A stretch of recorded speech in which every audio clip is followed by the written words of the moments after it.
Yo, Elliott.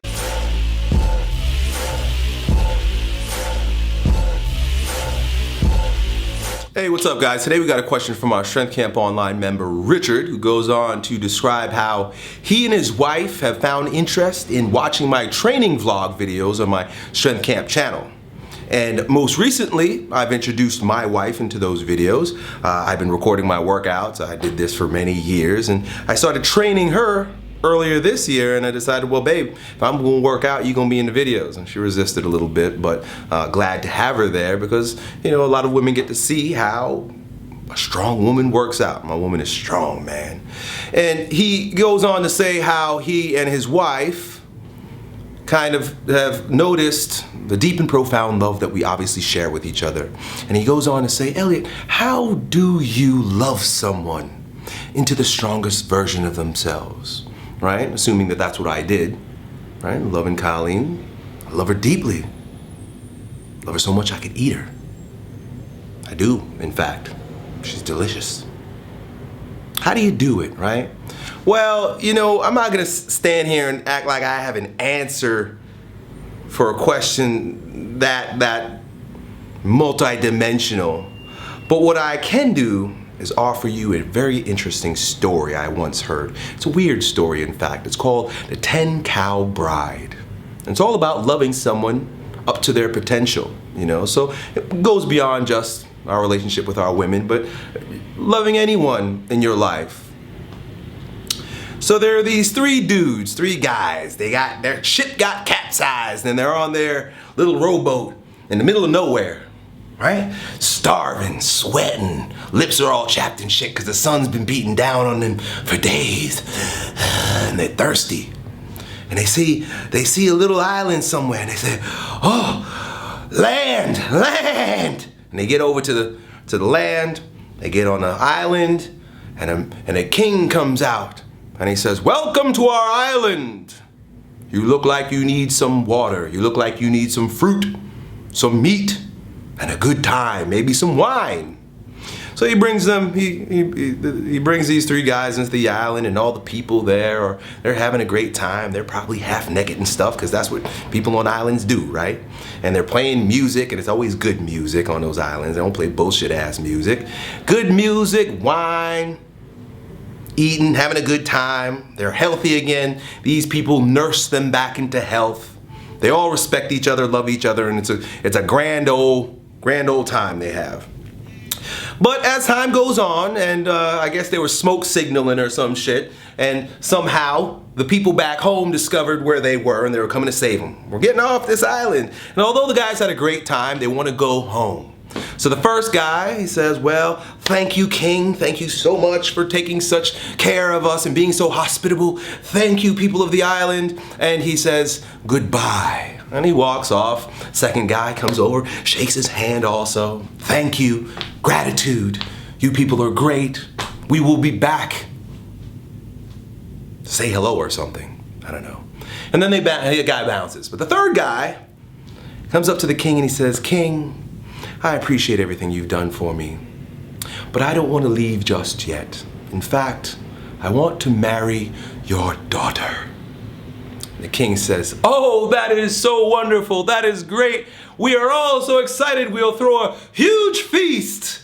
And he goes over to his daughter and he brings her over and she's batting her eyes and shit. And he presents her to the man and says, thank you so much for wanting to marry my daughter. She's a good woman. And, you know, we do bet dowries and stuff here. So he says, all you'll have to do is give me 5 cows for this woman, for my wife. You know, that's how they traded back then, you know. So he goes, sorry, King, that ain't the one. The king goes, what?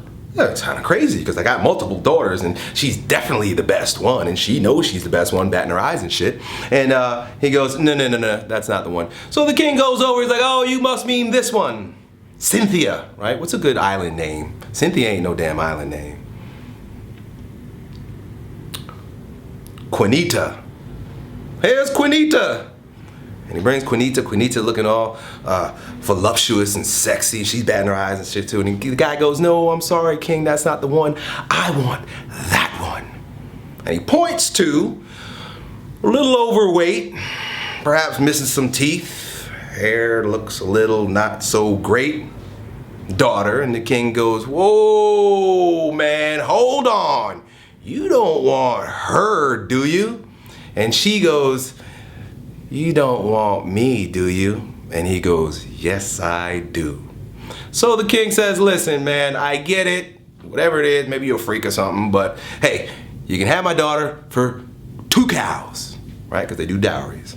2 cows, I'll take no more. And she goes, yeah, I'm only worth 2 cows.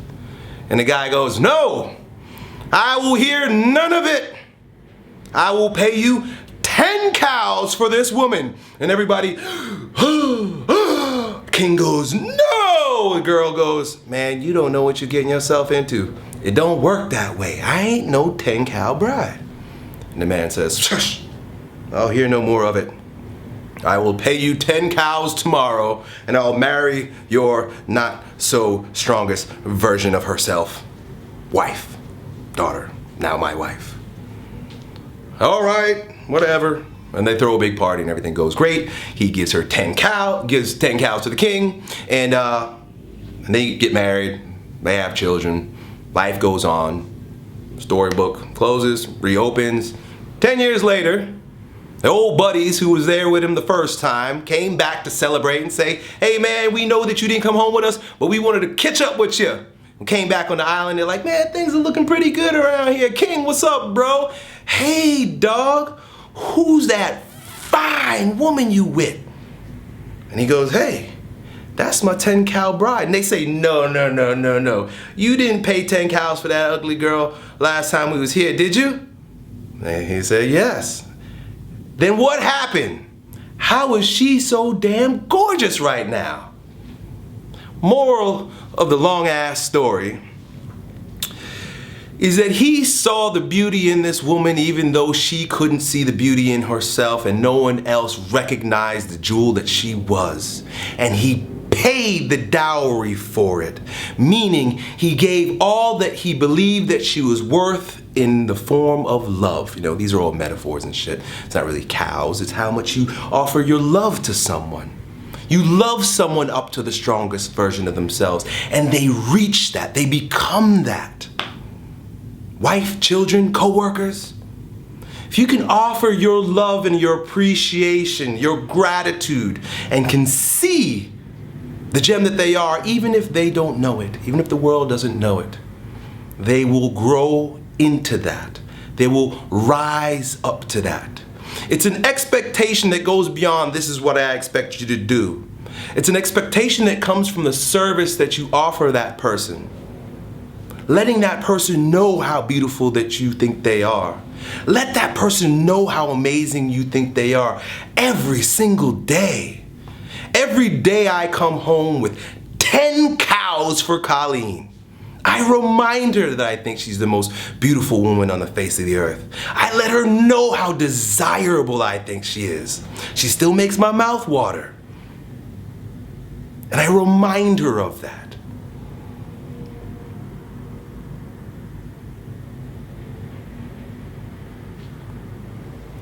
So it's not so much about giving someone a plan for becoming a stronger version of themselves. I never asked Colleen to work out. Never once I asked her to work out. She was busy having babies for the past 10 years. She's just decided, I want to exercise. Never once asked her to do anything that I thought she should do to become a stronger version of herself. I just loved her up to the capacity that she was worth. Loving her up to her capacity means we only gonna buy good food in this house. Well, then health always has something to do with it. You know, you can never really tell someone what a stronger version of themselves look like because it's very subjective, but there are some basic rules to this shit. You should probably be healthy. But never once did I force it on her. I loved her enough to give it to her, you know? Every time we went out of our way to buy organic food when we really couldn't afford it, I was shelling out another 10 cows because I thought she was worth it. That first time I bought her a nice car, man. I remember she drove around in some jalopies for a long time and we had kids in it, man, and I splurged because she was worth it. It That was my 10 cow dowry for her that day. So I guess the long story short here is, going on 10 minutes, is that you love someone up to the capacity that you know they are, and you remind them all the time. You show them all the time.